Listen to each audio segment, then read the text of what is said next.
रायगड जिल्ह्यात एसटी बसेसना होणाऱ्या अपघातांच्या घटना वारंवार घडत आहेत।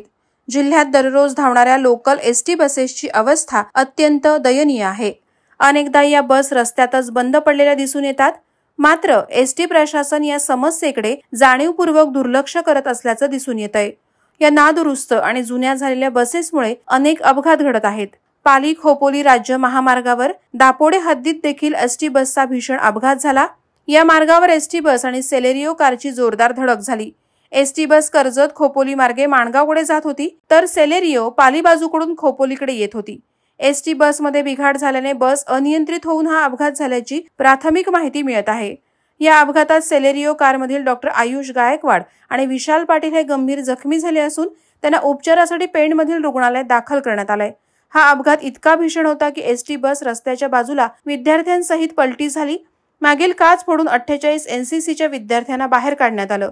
या घटनेची माहिती मिळताच पाली पोलीस आणि स्थानिक नागरिकांनी मदत कार्य केलं। वादळवारा लाईव्हसाठी धपनशील सावंत, सुधागड। नवी मुंबई व रायगड जिल्ह्यातील ताज्या बातम्या आणि घडामोडींसाठी सबस्क्राइब करा वादळवारा लाईव्ह चॅनल आणि दाबा बेल आयकॉन।